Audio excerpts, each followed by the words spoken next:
George just finished the talk, so.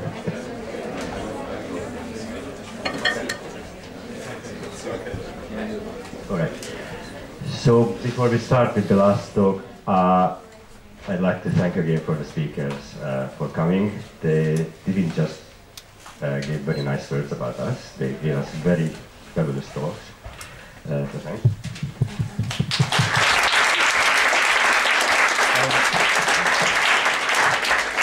And also for everyone who came to this conference. It's when you establish a new center, it's very nice to feel the support from the scientific community, both within Hungary and outside Hungary. So thank you for coming.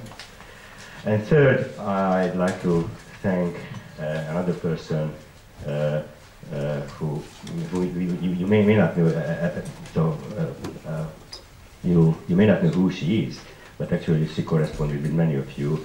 She brought the speakers here. She organized the dinner yesterday, the coffee and everything. So the person who is behind that signature that CDC organizer is Andrea. Andrea, where are you?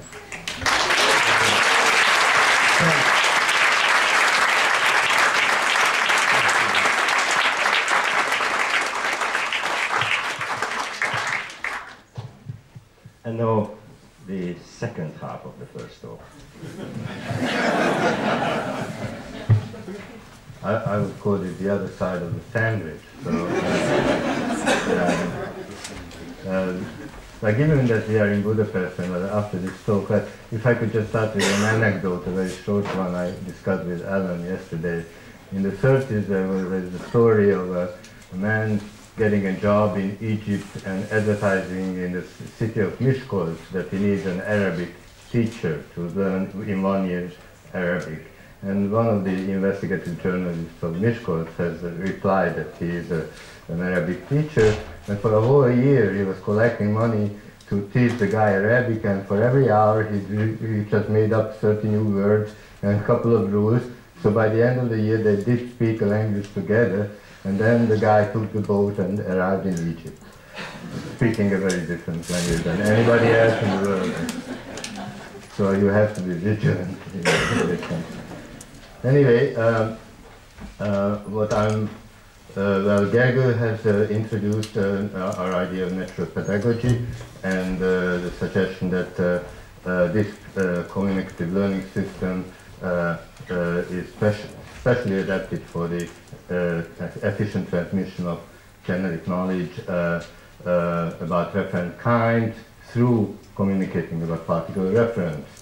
And he showed evidence for these ostensive cues and evidence that they induce in the infant a referential expectation.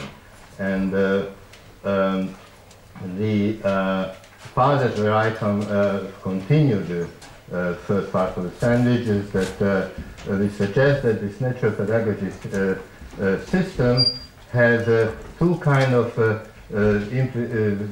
assumptions or implicit expectations or bias built in. One is the genericity assumption, and the other is, you could call it universal knowledge or shared knowledge assumption.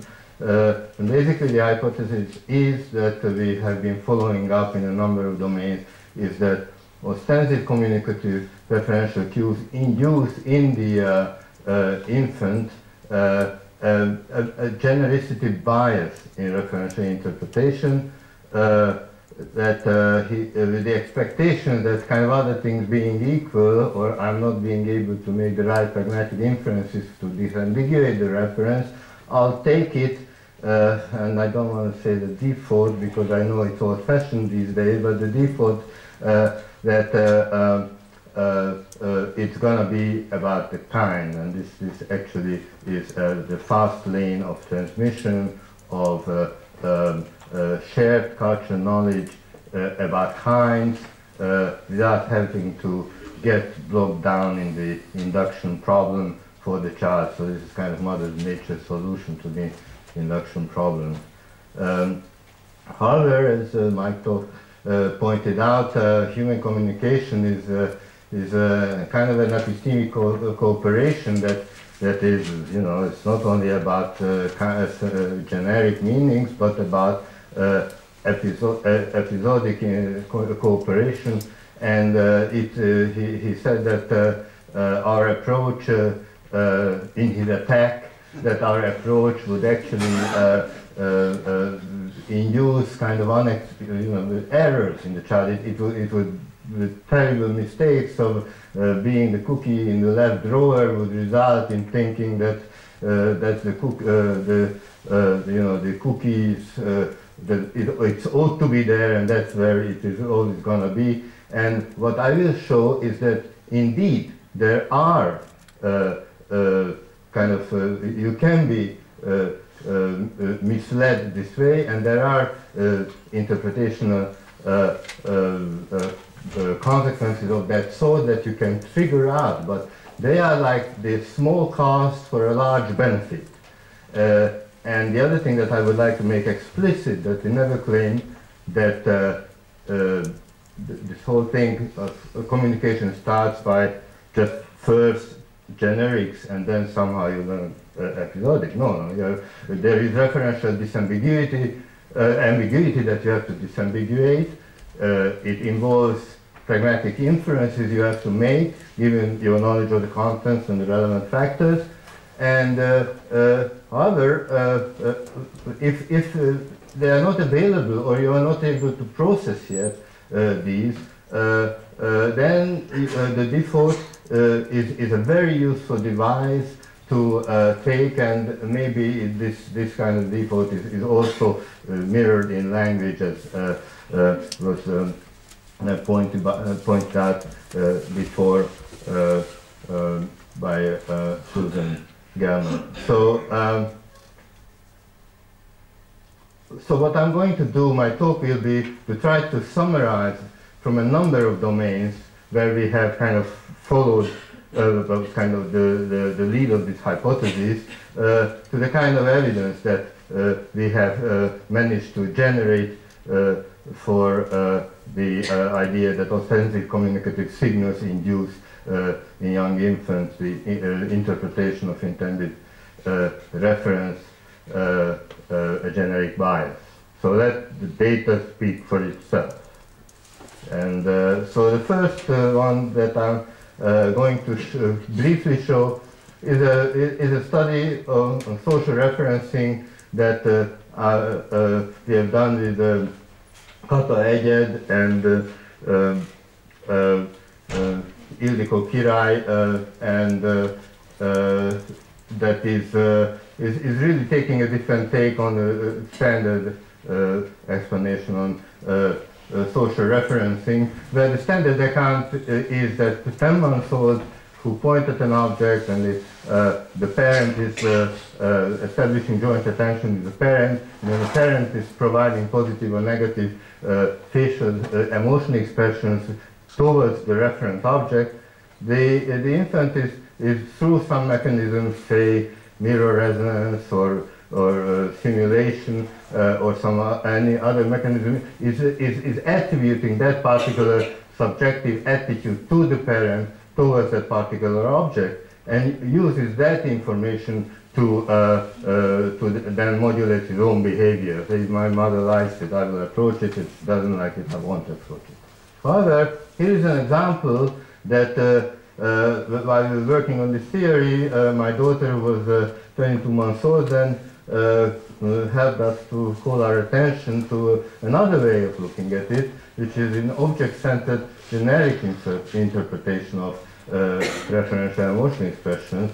So when she was eating cheese and obviously liked it, I was attributing her the old-fashioned person-specific subjective emotion state of liking, but she said, so I said, so you are really like this cheese, don't you? And she said, no, I don't like it, it's good.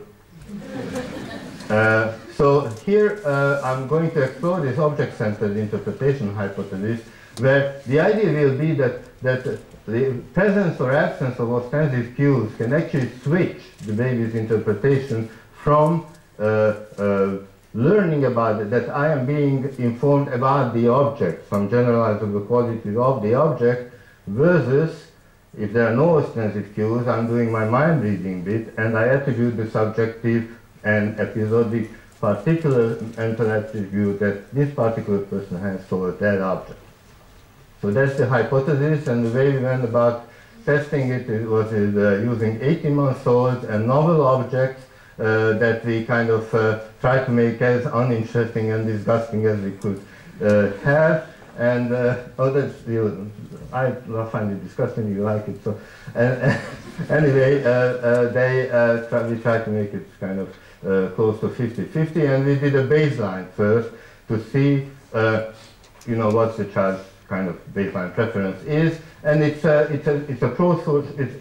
request task. So there are the two objects. Then the experimenter comes in and doesn't look at the object, looks at the child, engages the child ostensibly, and then says, "Give me one of them." And we just measure which one the child gives or touches first. Okay? And in this way, we get a baseline of the 18-month-olds. And then, in the second experiment, a new group of subjects, we had an ostensive communicative demonstration condition where this lady came in, ostensibly engaged the child, then looked at the object, one of the objects with liking, and with a kind of disgust of the other, and then she went out, and another experimenter who has organized our conference has come in. And what we find is that the children didn't look at the object, just asked for one of them, and the children gave her the object that the previous person has indicated to be good. So they significantly differed in their choice from the baseline and generalized what the first person showed to another person, because they're good pro-social guys who are doing the generalization, who are following the generalization assumption of given by or signaled by the ostensive cue.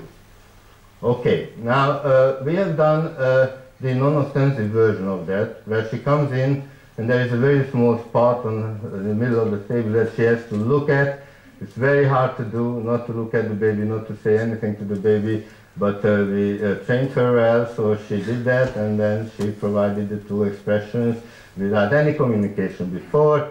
She went out, our conference organizer came in and asked for one of the objects, and back to baseline, no generalization in this case. However, you could say it's bizarre. No, you don't do that kind of thing not to talk to children when they're sitting in front of you, and maybe the child just didn't process those emotion expressions, and that's why we don't get any effect. So we did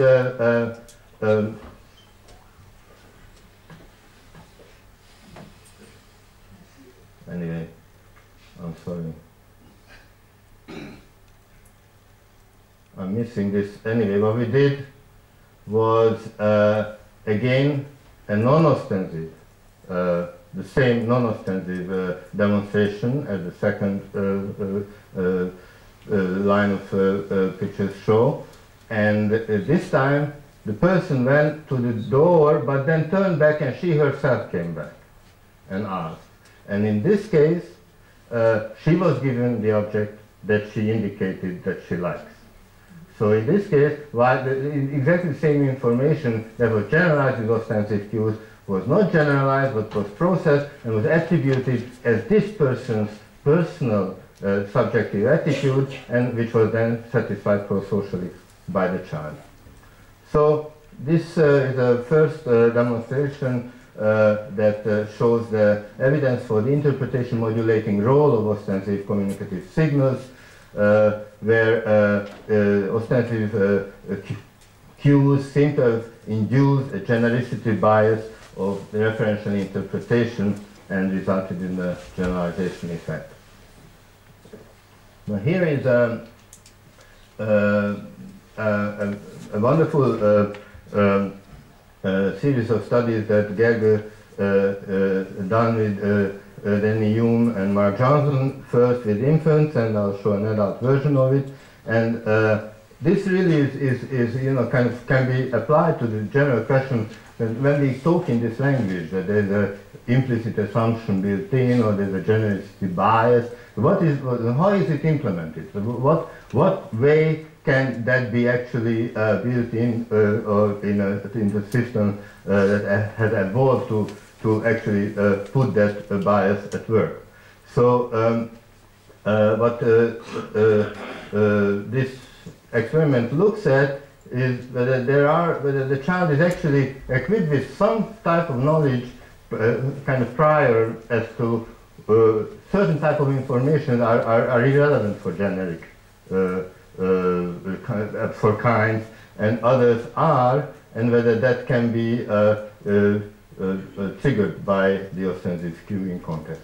So what kind of information? Well, if you learn about object kinds, spatial location is pretty irrelevant. So you speak about a kind of object, whether the particular reference through which you you inform the child about the kind relevant properties, where that object is typically just irrelevant. However, feature properties like shape and texture are potentially kind relevant generic object properties, and the test is trying to get at is whether there may be a preparedness in the child to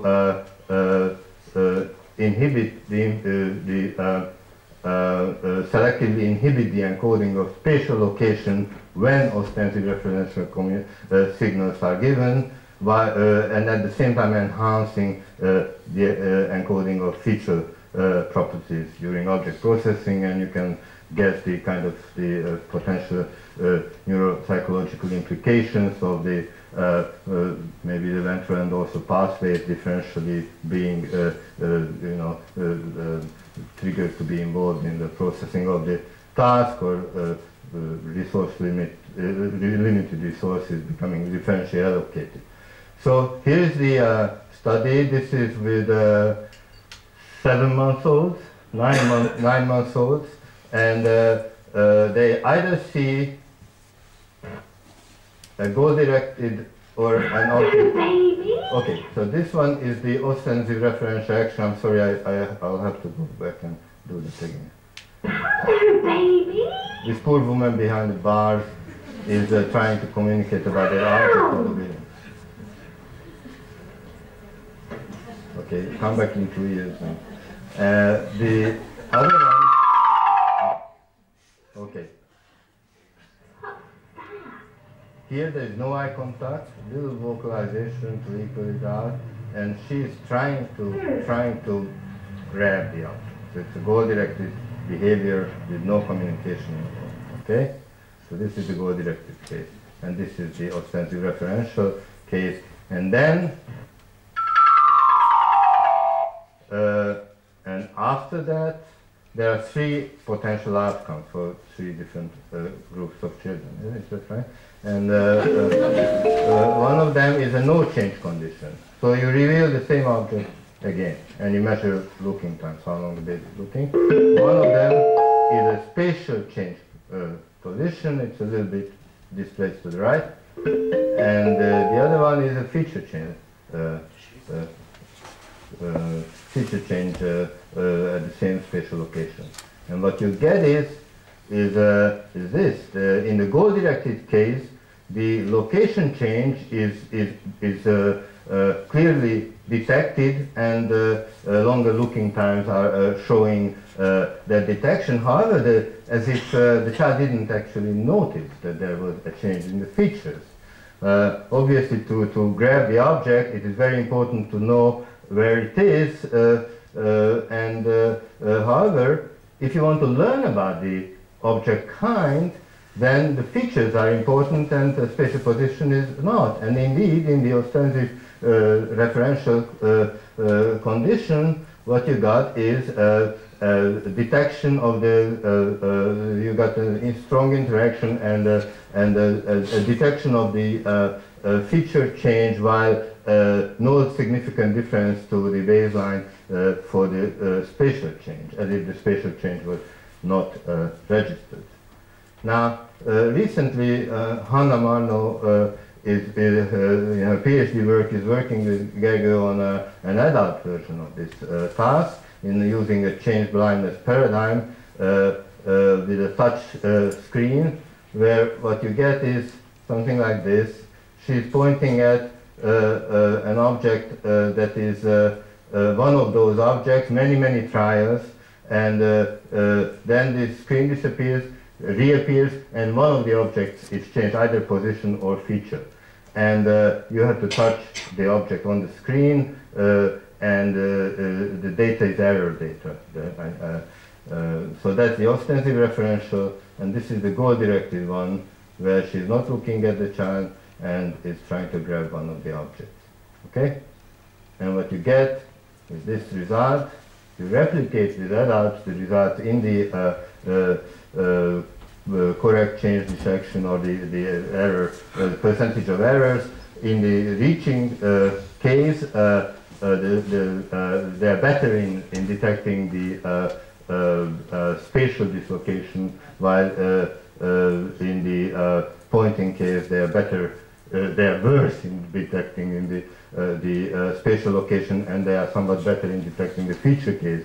Interestingly, if I'm right, then it's in these number of studies, the inhibition of the spatial information is the stronger effect. That's, and it has been found numerous times. Okay, so here's my third demonstration, again going to a different field, and this would be a case where the child is actually fooled into an illusion. So this is the small cost for the large benefit, and we took the brave attempt with a cooperation, with a series of studies which actually involved both humans and then later dogs, with Josef Topal, an ethologist who is working now at the Institute of Psychology.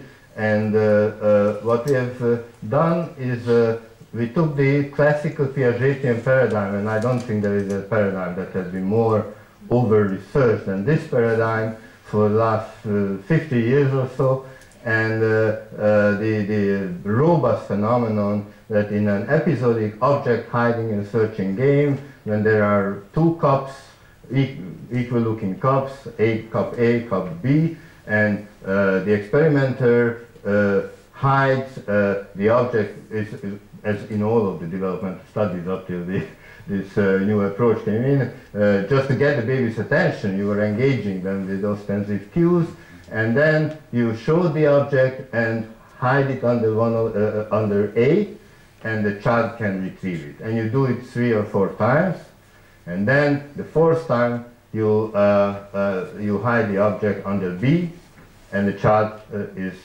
allowed to retrieve it.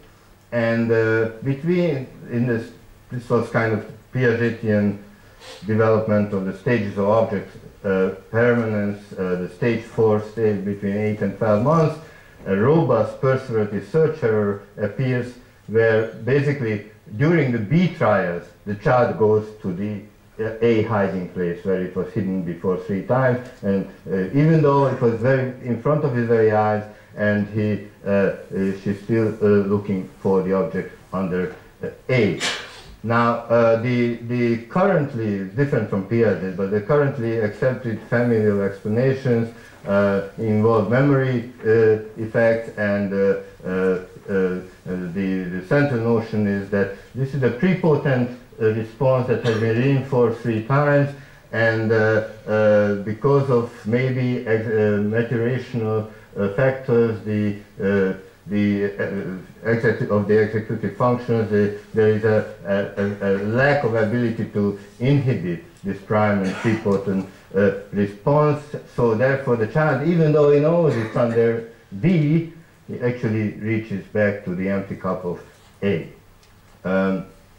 Now, we just noticed that all of these studies were done in this ostensive way, and we just followed the theory which suggested that, well, maybe what's going on is that the ostensive cues are making the child to interpret it as, and mislead the child to interpret it as a teaching situation. So it's a pedagogical situation, and thinking during the 3A trial that what is generalizable here? What can she want to convey to me?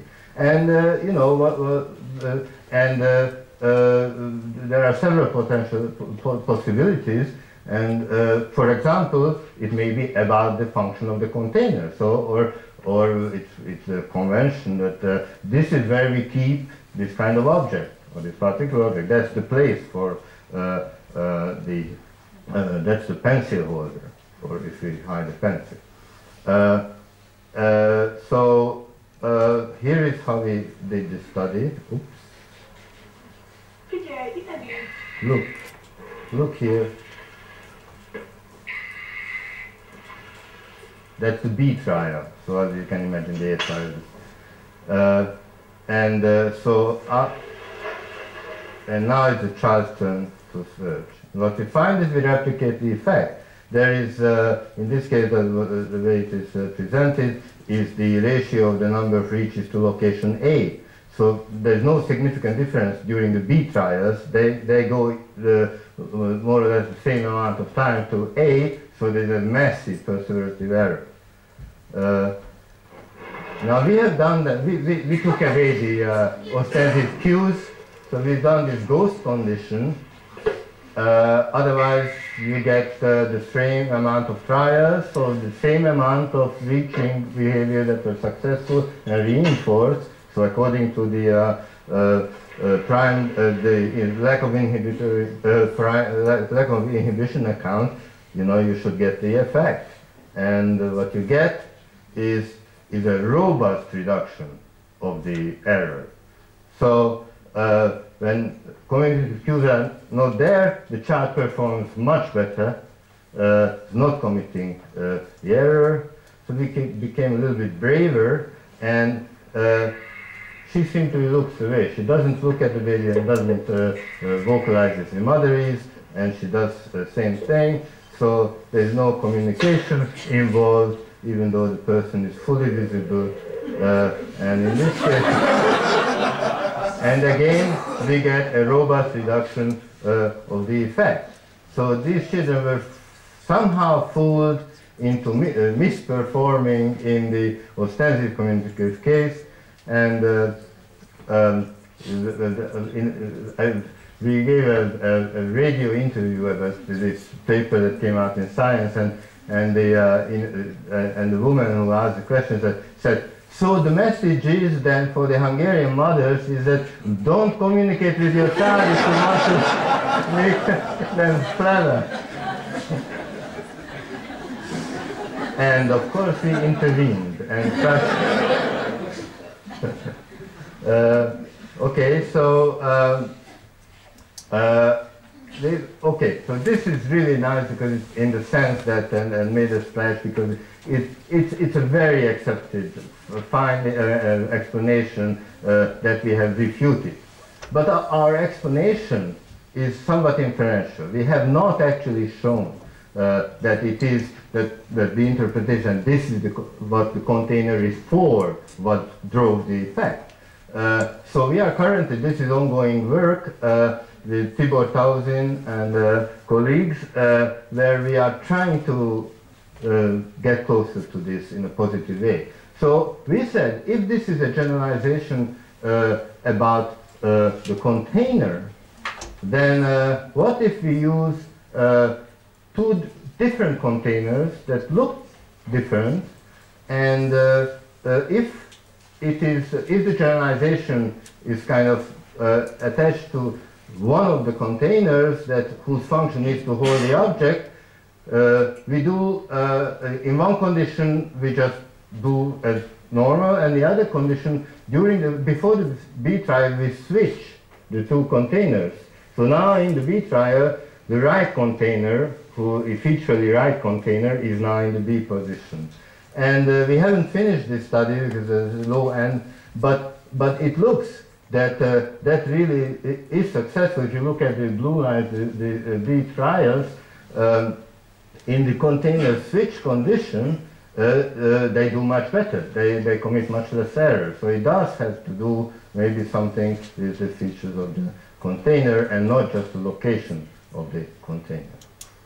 Now, given that we have kind of refuted this maturational account that it's somewhere between 8 and 12 months old, where indeed there are certain maturational changes taking place that relates to inhibitory capacities, or at least some people have strongly argued that, while we did get some evidence for the generative bias hypothesis, we were wondering whether this robust effect that is reported to be around in this age range, so 8 to 12, whether this is really just a byproduct of their theory, and whether older children might be subject to this illusion. So Joži Topal is currently finished a set of studies with 10 and 18 months olds, and with 10 months olds again we have replicated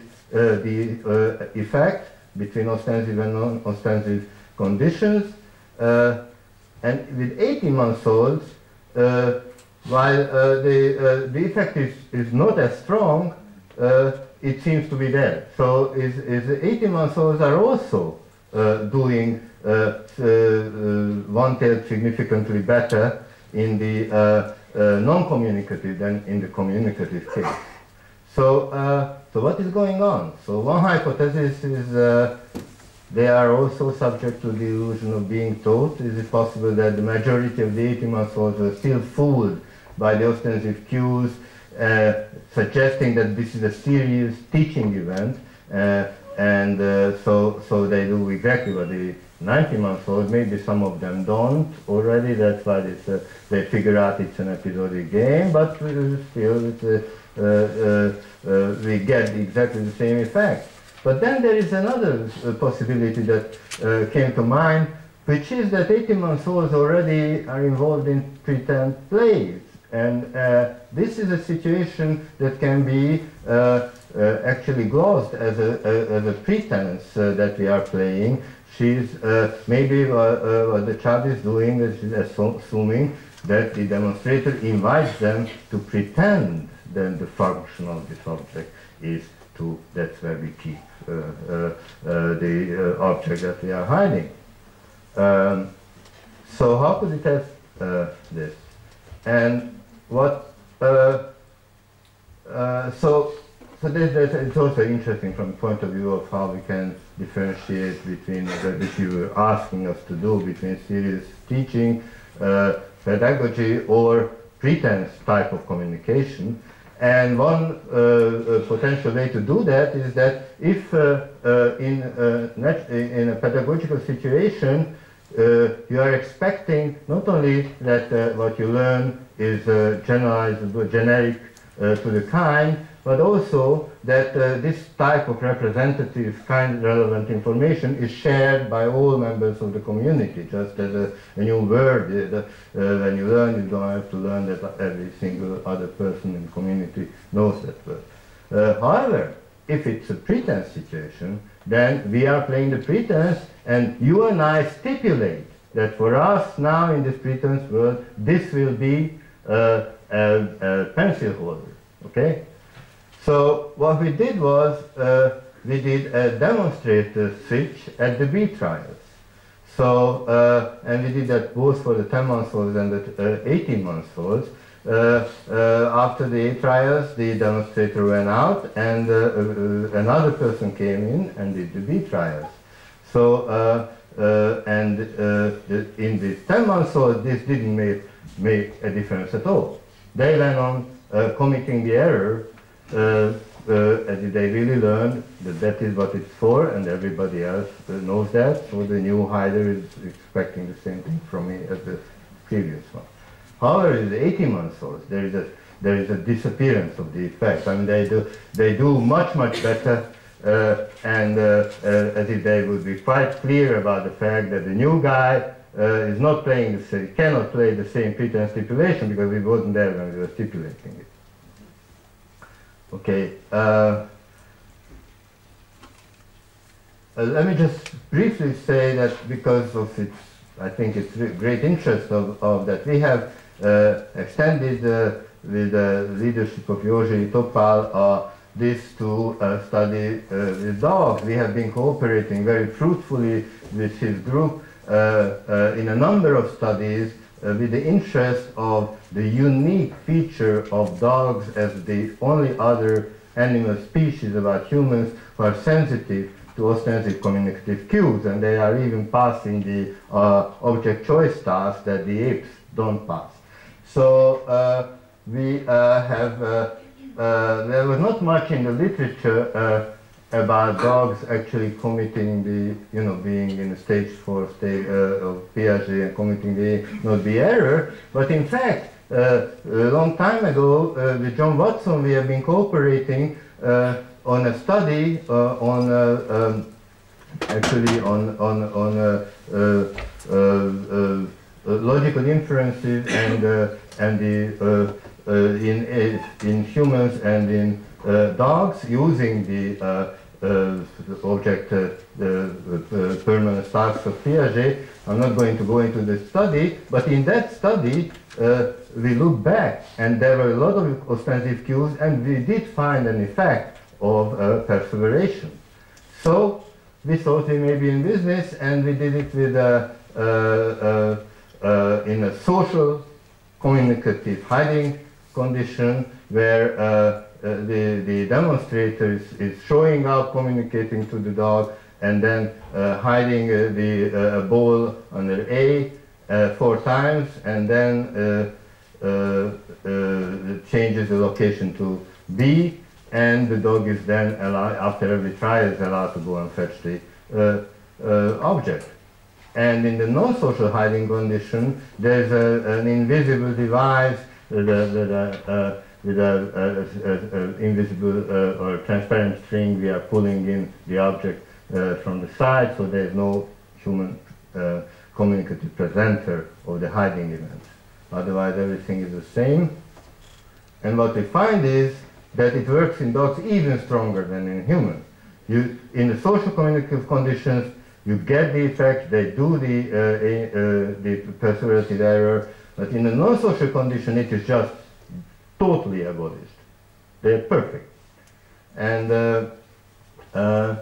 now we did have we have a control group, which is in the ethology department.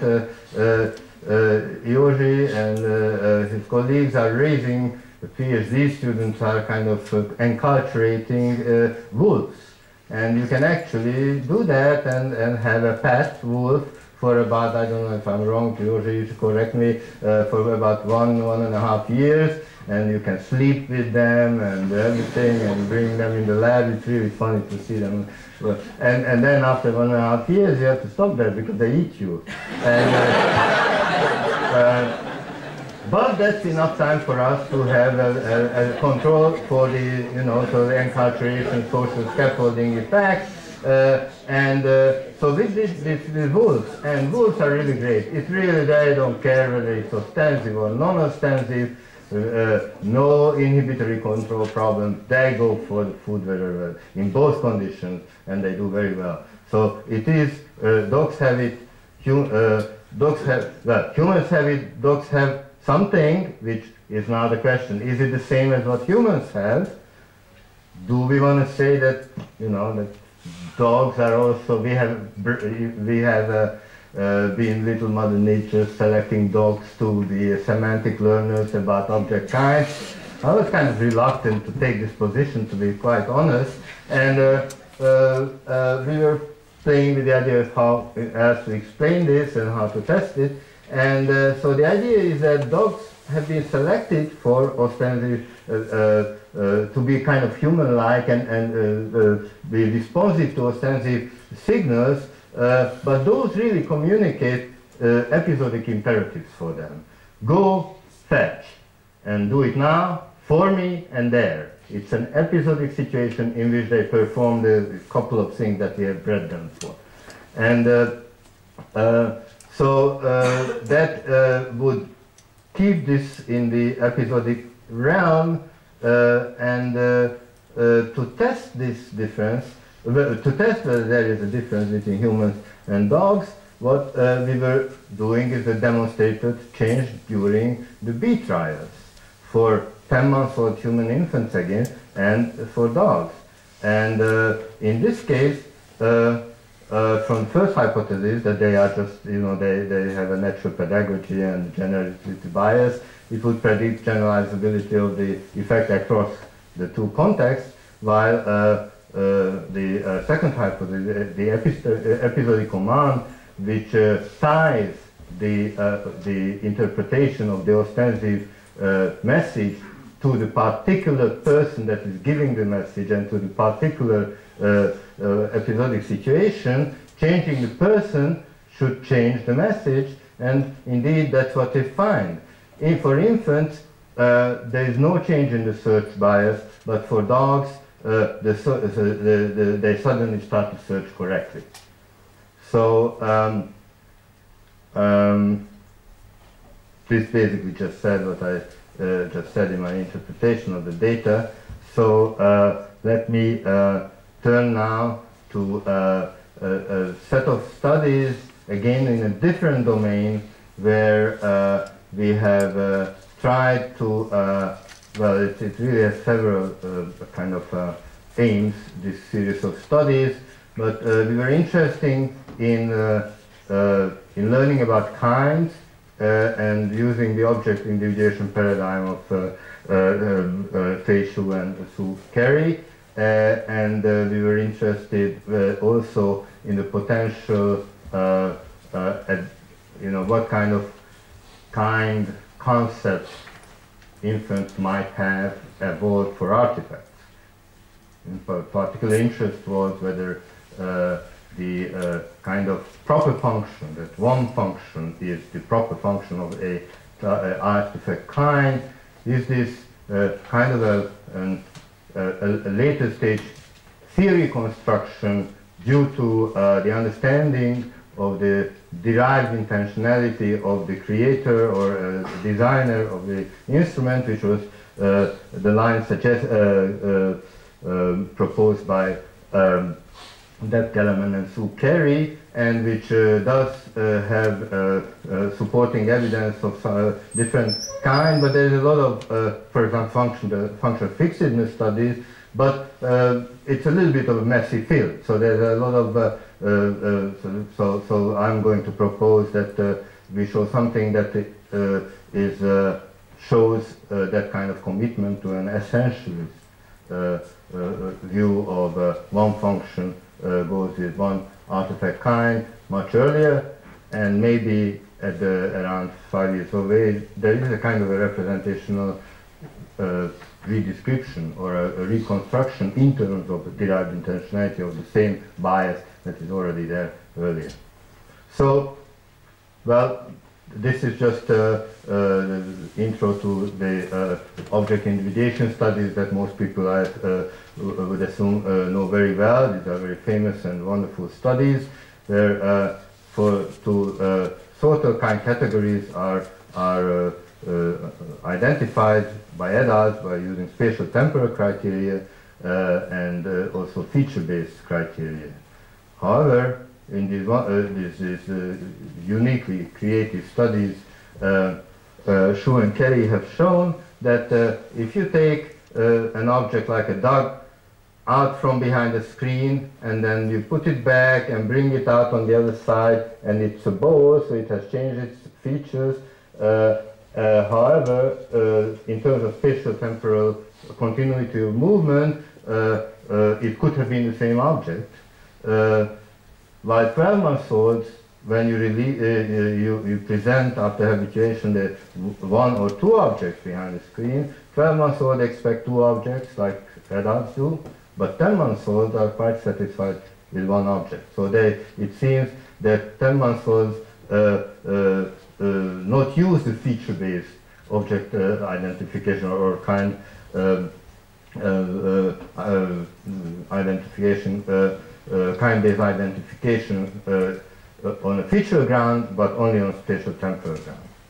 Then they went on, and especially Fei Xu has carried out a whole series of studies trying to see what's the causal determinants if this developmental change the reason for that was that I think the original hint came from these objects were well-known objects to the children, like a ducky or a ball, and some of the 12-month-olds already knew the words for these, and they asked the mothers whether the mother thinks the child knows the words, and some said yes, some said no, and those who said yes, when you divided the data according to that carried the effect. So the ones who knew the words, they expected two objects, and the ones who didn't, they didn't.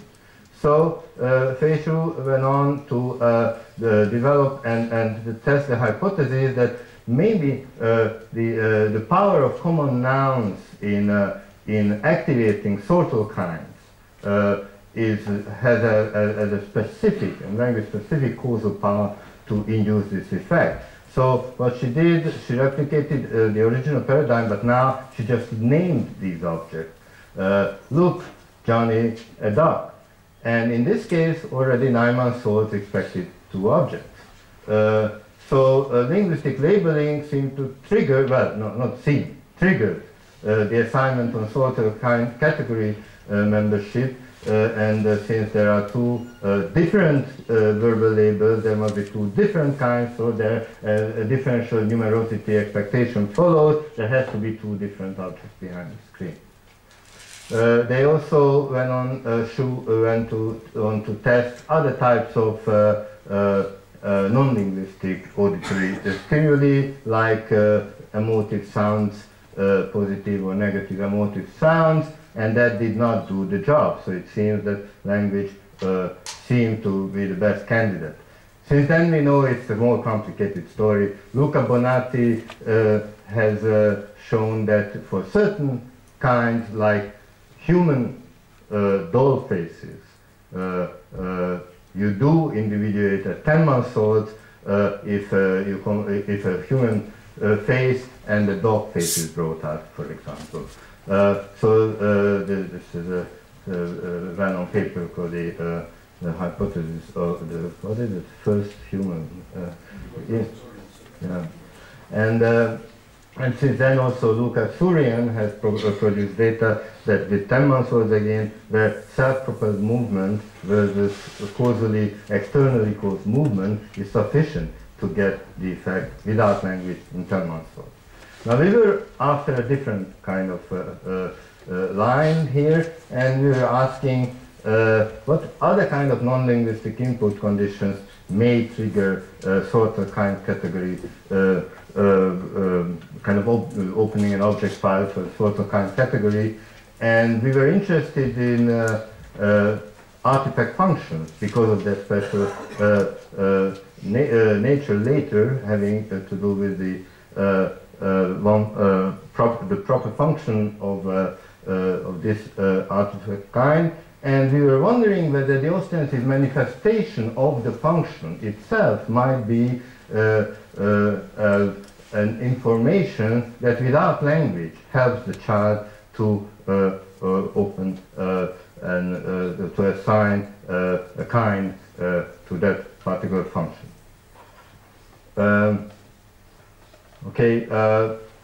The other thing that we were interested because of the natural pedagogy perspective was the potential causal role of ostensive cueing here.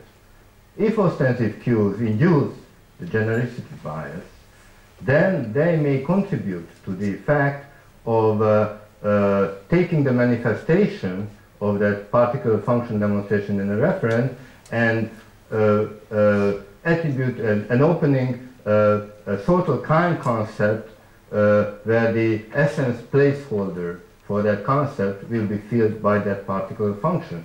So it is as if the child is for the ostensive cues tell the child that I'm going to teach you something generic about this object, and then the function demonstration provides the content, and that is attached to the sort of kind as its particular function. Of course, if this is the case, and we will show evidence that we think it is the case, then this kind of implies that the child expects one function to be associated with one particular kind at this early age. So this is work with Judith Futo and Ernő Teglassen-Gergő, and this is so we have kind of designed these artifact functions, these artifacts that single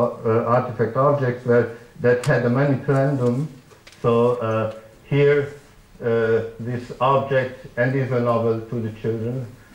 You could pull this thingy, and the lights were the effect that you brought about by pulling the manipulandum. And after demonstrating that, you brought the object out, which was a totally different looking object with a different manipulandum, with kind of a turning knob on the front, which if you turn, it made a musical sound.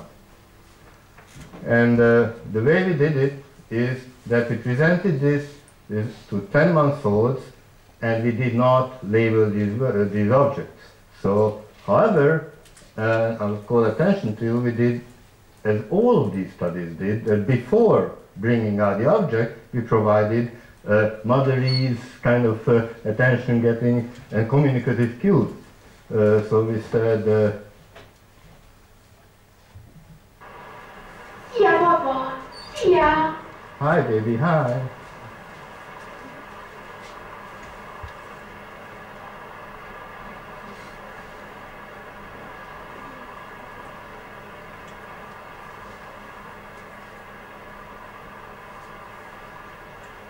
I did.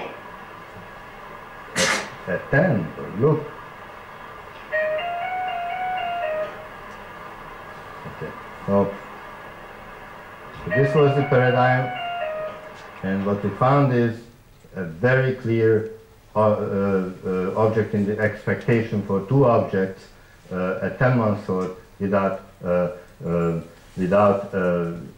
using linguistic labeling. Now the next question was, what is carrying this effect? There are really two interesting potential sources here.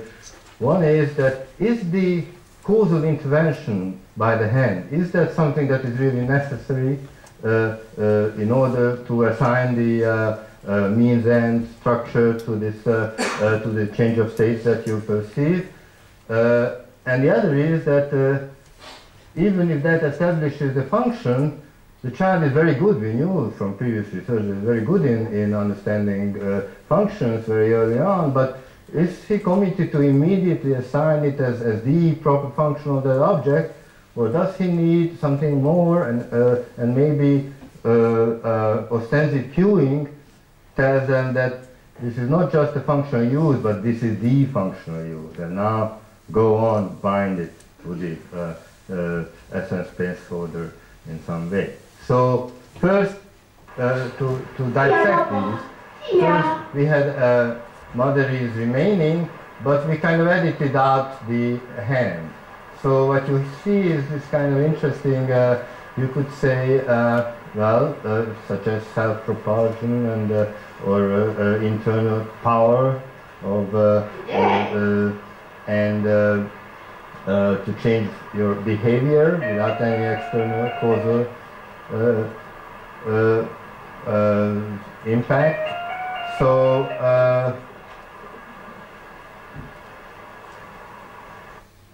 the effect disappears. It is necessary to have the causal demonstration.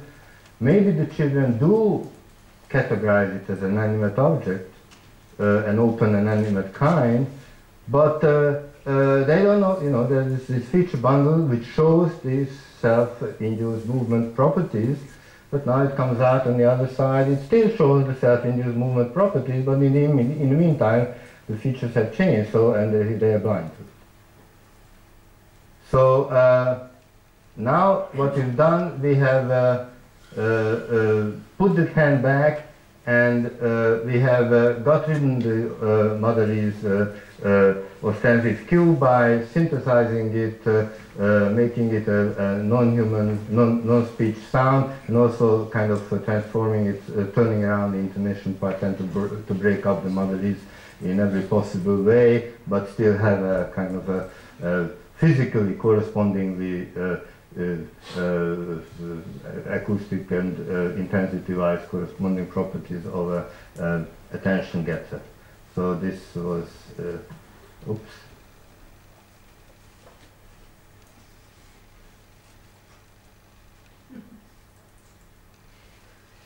I can read it.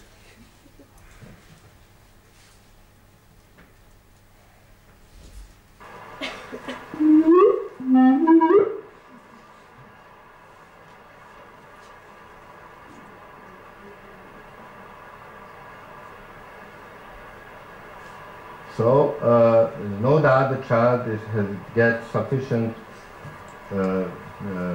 information to assign the means and structure, but there's no communication involved in this situation. And what we get is, well, I don't have this doesn't come in, but the effect disappears again. You can imagine zero, non-significant.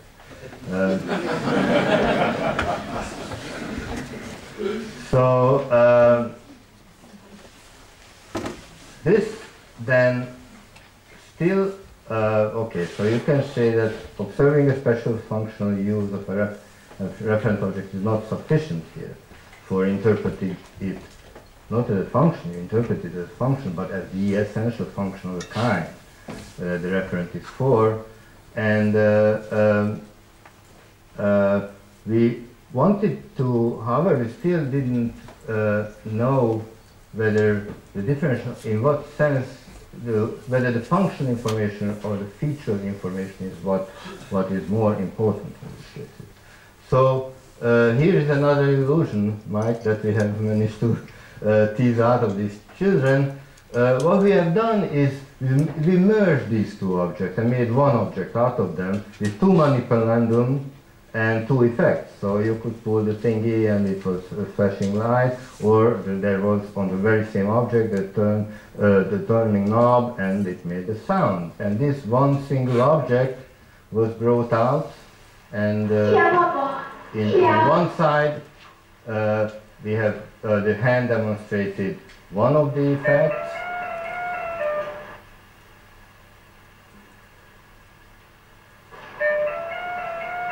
and one way to think about it, you know, how do you feel in the essence situation? Is it one possibility is that you are actually encoding it in terms of the relevant features that are involved in the causal manipulation and the effect, and the other non-relevant features of the object are not not encoded. So in the one object test, we showed this one single object that they have seen all the way through, and in the this is one of the tests. Yeah, I just showed that. And for the two object test, they have created two new objects that they have never seen before, and that you're not going to see.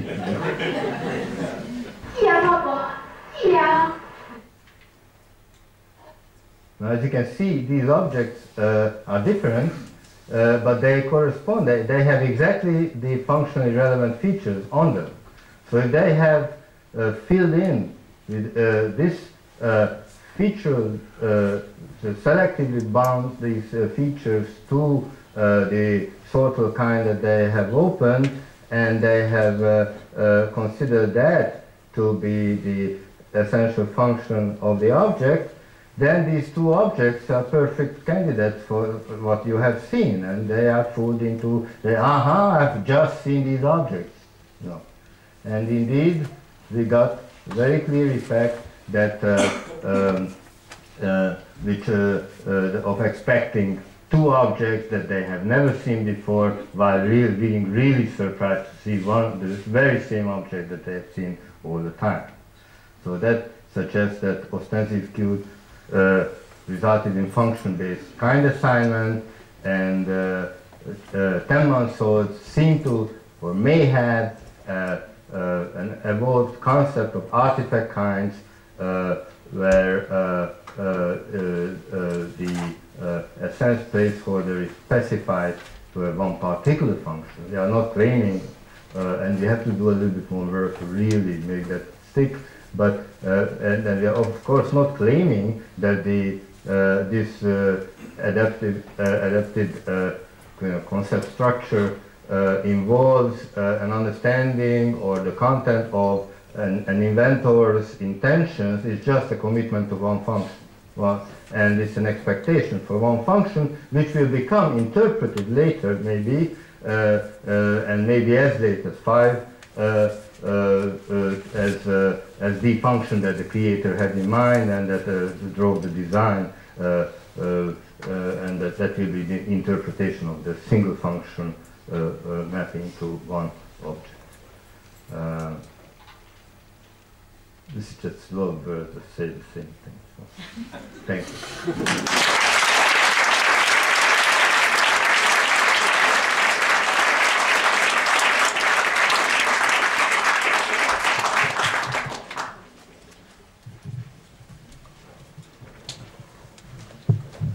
I have 2 lines of question. First of all, I mean, I love all of these studies, but the first study doesn't, the A not B studies do not refute the claims that there's the kind of maturational change that Adele Diamond had in mind. They just show that in addition, your line of story is correct, because in her studies where the developmental changes between 8 to 12 months are parametrically identical to those in monkeys, the ostensive cues are there in all of the studies, right? So there is, in addition, a developmental change that presumably has the maturational story that she has in mind, which doesn't take away, it doesn't take away the positive import of what you're showing. I mean, with this being a talk, I was putting the strong emphasis, but in fact, there remained some effects, so we didn't eliminate fully the effects. So we were careful to, to say that we've just shown an additional source of this effect, which is, however, enormously strong. Now, as to the data with the monkeys, Gerger has been searching for, and actually there is no evidence for what to say. So there is no evidence for, actually I found a single paper, which is a single monkey, that may be in a bear or for a day or 2. So others evidence about not developmental data about monkeys, but about brain lesion monkeys. About what? Brain lesion monkeys. So when you make a lesion in the dorsolateral front, okay. I can't give you the evidence. I mean, it's delayed match to sample is the measure and. But that's not the inner beat. That's not about perseveration. That's about memory. So yes, the longer the memory, the more likely that they search randomly, but they don't perseverate. Right. There is no evidence of perseveration in What about Joseph Call's studies with chimps? I asked him several times to give me the data. The story is I'm that still waiting for that. the story is that we all remember from our studies, because we went to university, we remembered exactly what you are saying, and then and Gerber didn't do it. He wasn't quite sure he remembered. He went on to look for it and didn't find it. And we spoke to Joseph, we spoke to Elisabetta Wieselbergi, and everybody said, but the monkey, give us the data. And they didn't. And Joseph then said, all right, I will go and check. And we don't know where that stands. But since we did find some evidence of that, so it would still be, it would be fine. It would not. It would not be a major problem for us. That's interesting. Okay, but I wanted to really comment on the second, artifact kind. This isn't different from the position that Kellerman and I had. It's the same. I mean, the notion, and what we are arguing is that there's a notion of kind that applies to an essentialized notion of kind that applies to artifacts just as it does to animals, but it doesn't derive from the designer's intended function until it's reanalyzed. I mean, it's the position we have is exactly the same as what you're arguing there. And I just wanted to point out there's a lot of other Fei Shu studies that are consistent with the story that you're telling here. She doesn't argue that language is the only marker of kinds. The question is, her claim is that distinctive language is one source of evidence that you're in the presence of distinctive kinds. And I wouldn't be at all surprised that the extensive cueing would play the same kind of role in her experiments that it's playing here. But what we also need in analysis is what makes something a kind of distinction instead of just merely a featural distinction. And there, some evidence of causal efficacy or functional distinctions is exactly what you want. And she has a study very similar to your last study, where she crosses whether she uses contrastive language and whether there are featural differences. So you either have X come out and you call it a oblicate, and then you have X come out and you call it a oblicate, or you have X and Y and you call them oblicate and oblicate, or you have X and Y and you call them oblicate and Zav, and you have X and Y and X and X you call them oblicate and Zav. And the question is it the contrastive language or the contrastive features, where there's no demonstration of anything, and the only thing that matters is the contrastive language. So it doesn't, if the objects are physically identical, if you call one oblicate and one Zav, they expect two behind there, right? So very, very consistent with your third experiment. Maybe an interesting difference there is that, it's like just, the question is that if naming would result in this feature binding, now, which features are relevant to bind? And in the case of artifacts, because it's a very well defined conceptual domain in terms of it's a means action of maybe the hand causal intervention is actually necessary. We haven't tested yet whether if it's not the hand but some other, like drop a stone on it, would that work? But so we will go through all these moves, but in that case, that may actually point at the right features to be attached, while in the other cases it doesn't. As in Sabina Palin's studies about demonstrated functions influencing which features. But the point is, you haven't shown that there's been any feature binding. She gets that difference where there's no feature differences at all. So it may be that the different functions is all you need for the individuation there, and you haven't actually shown that. But it should work without mother reads. What? But then it should work without mother reads. Because the mother reads is what's needed to signal that there are two kinds. And she also has an experiment which I don't know if she's ever published, which asking about labels. Are these labels serving as giving you information about kinds or individuals? Suppose you call one George and one Yuri and one Gergo. Would you expect two there? Would you expect one? Actually, early in your day's papers, I thought there was one person named Gerge, but that's man and wife.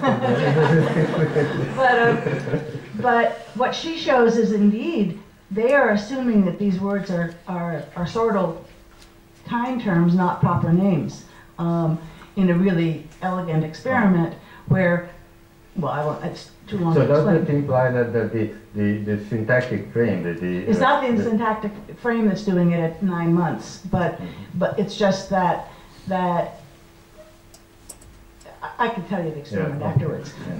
But so the point is that your work is very, very consistent with hers that says, look, you want to make a distinction between kind distinctions and property distinctions, and the one cue to one source of evidence as to whether you're in the presence of a kind distinction is this linguistic labeling, probably in the context of ostensive cueing, which she hasn't tested, right? Well, actually, or a functional, and this is also consistent with the Luria stuff, the Lucas stuff, and the Surian stuff, where causally relevant features also cue that it's a kind, or a kind distinction that's part of core knowledge is one you already know, right? Yes. So none of, it's quite a consistent I story. should be explicit about it, that we have not presented it as a, going as a refutation or going against the linguistic idea. We think that it's ostensive, because naming by common noun is an ostensive communicative act. It was in all of these cases. It is just, it doesn't have to, it's ostensive communication per se, and not linguistic material per se that has to, that can carry this effect. That's one very significant subclass of the ostensive communicative action. In terms of, I'm glad you say that you basically in the carry position is mapping onto our positions, because I love both of those authors very much. And my original reading was, maybe I didn't read carefully enough, even though we translated it into Hungarian, for the 10 readers who probably and it was that it was more, well, I thought that there is a first stage of kind of teleological promiscuity, functional fluidity that is actually transformed into the into the derived intentionality. But if that's, well, there is a certain tension. We had a certain tension in writing that article. So maybe you may be right in the final. I believed in the conceptual change position, and she didn't, right? And so, what your position is what I believe. No, that's so reinforcing. I cannot say no. Sorry. One thing that's always puzzled me about the A not B error study is that in the classic, and I wrote this in my commentary, but I haven't heard a response from you guys yet, so I'll ask it now in public, is that in the classic task, both the A and the B positions are highlighted with ostensive cues. So you highlight the A, and the kid finds it in A, and now you highlight the B. Why aren't they on the first A trial saying these kinds of objects are found in this A place? And so the ostensive cueing is not differentiating A from B. It's just that A gets, so there are actually three factors: the number of times you ostensively cue it, which one you do first, I guess it's just those two. But in any case, and when you take them away, you've taken them away from both A and B.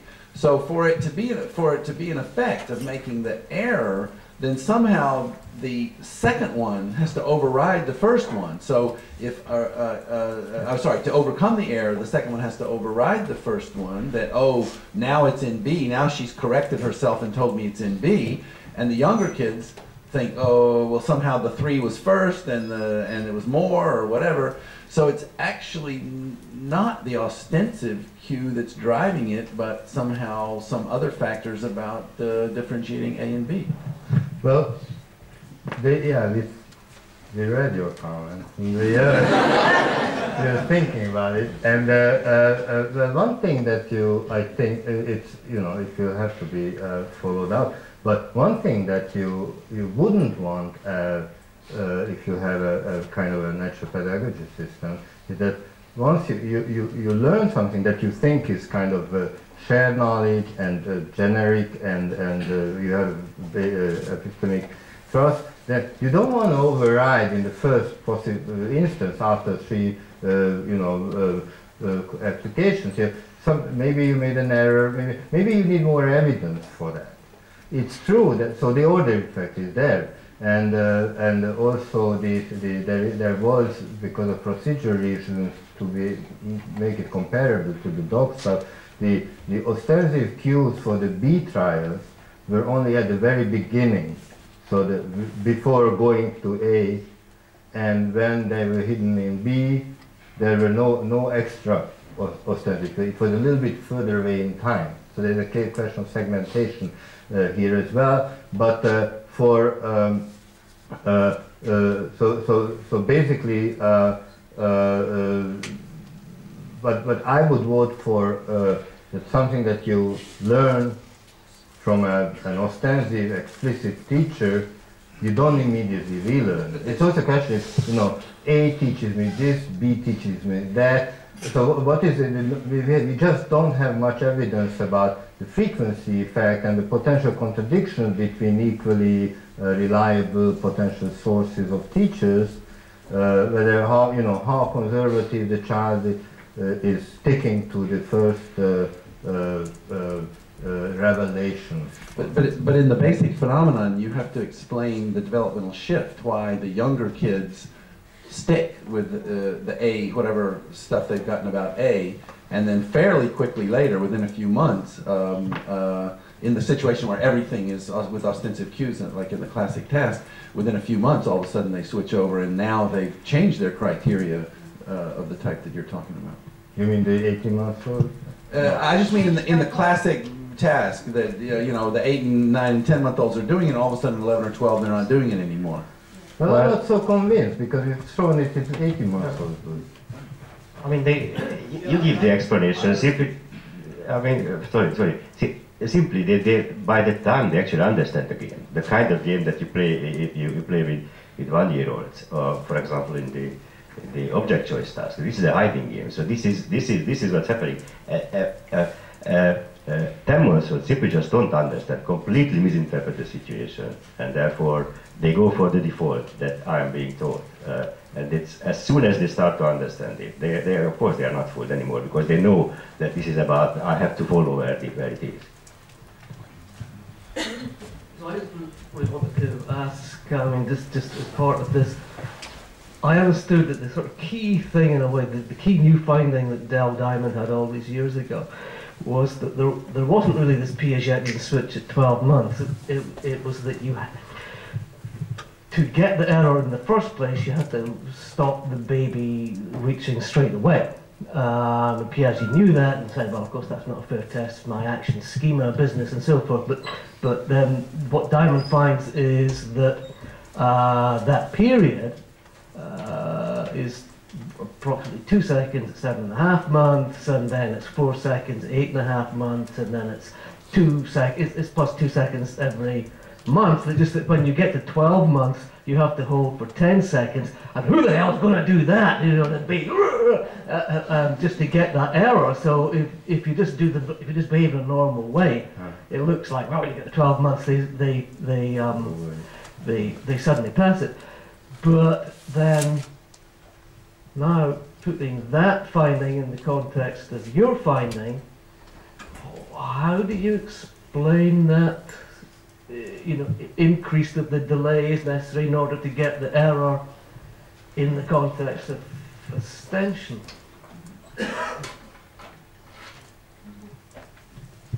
So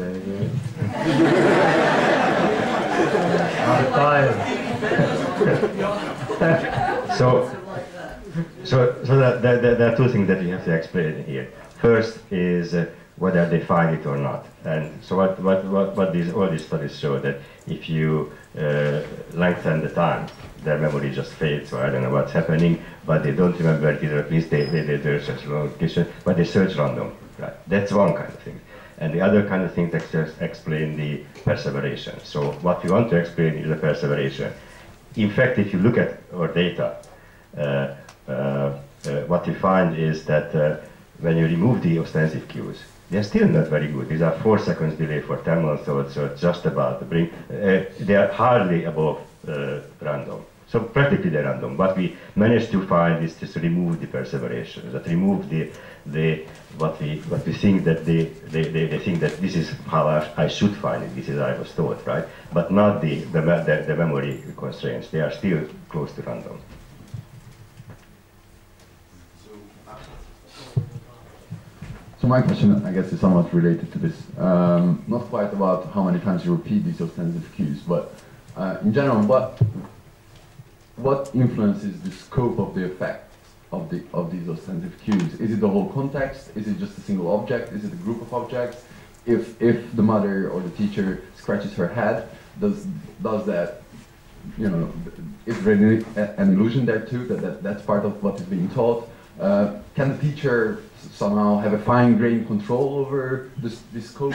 Those kind of questions. Yeah, well, you obviously, we don't claim, and we didn't find that, for example, in imitation, I didn't think about imitation studies, but ostensive cueing is in this hands-free, hands-occupied situation, is driving the selective imitation. Now, this is the box study where you put your head on and it lights up. We have done controls where we provide the ostensive cues and we provide the head action, but it doesn't touch the object. There's no effect. Now, would you expect, you know, if it would be an unconstrained situation, you would expect them to bow like this. But they don't. They simply don't. So so basically, they are.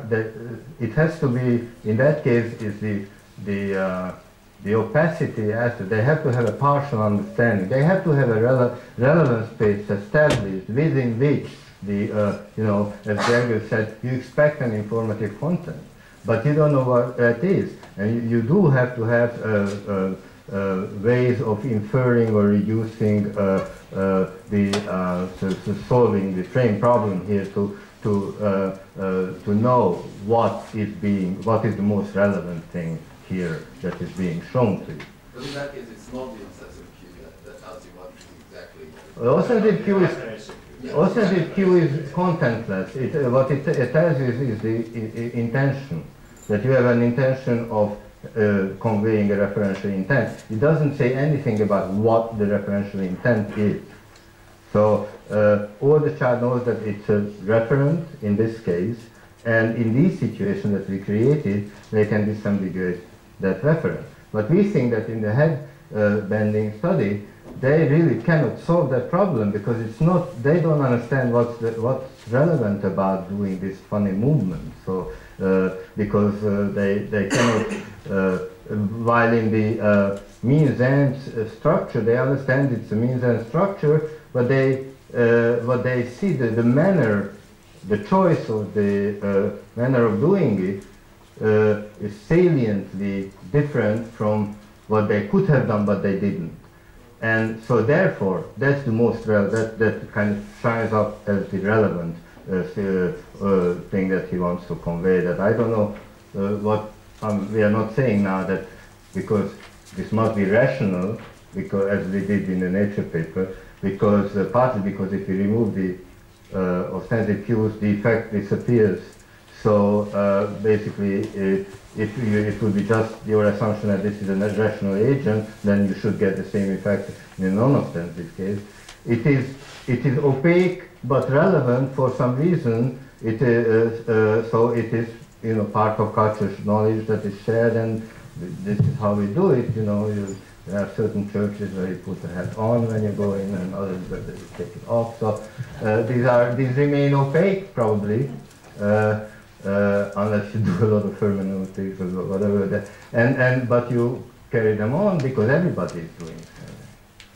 Okay, Gavin has the last question. I have two questions.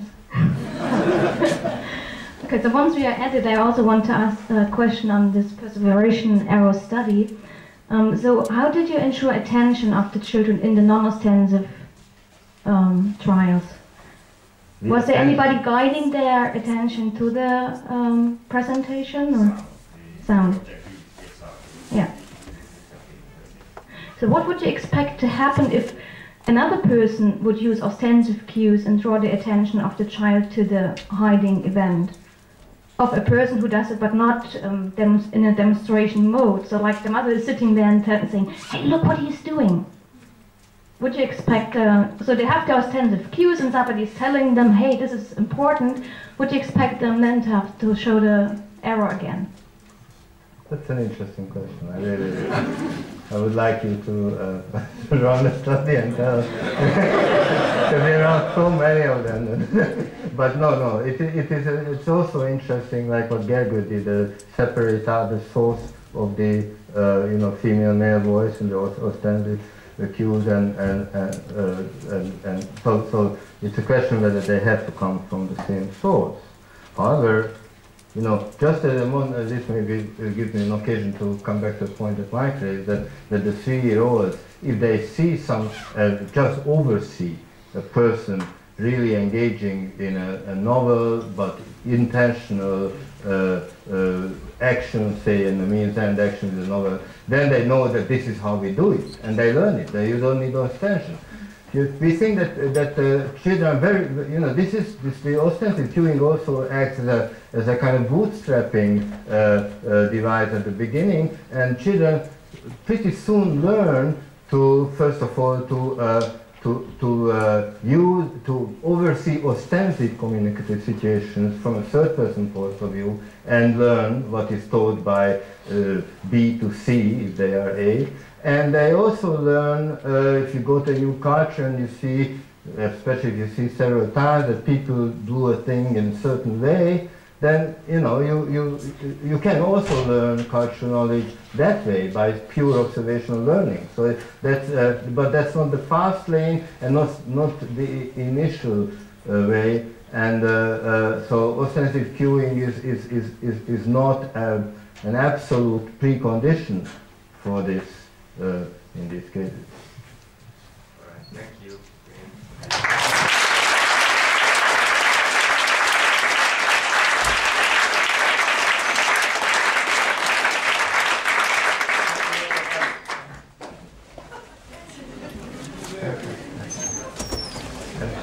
We hope you will have a nice time tonight.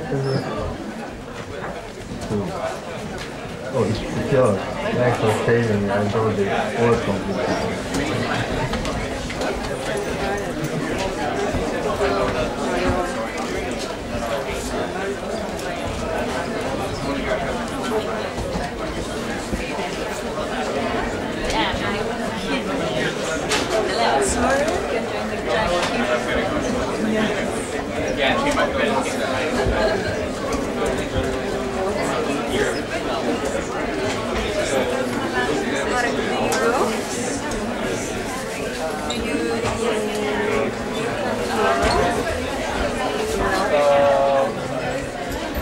I don't know.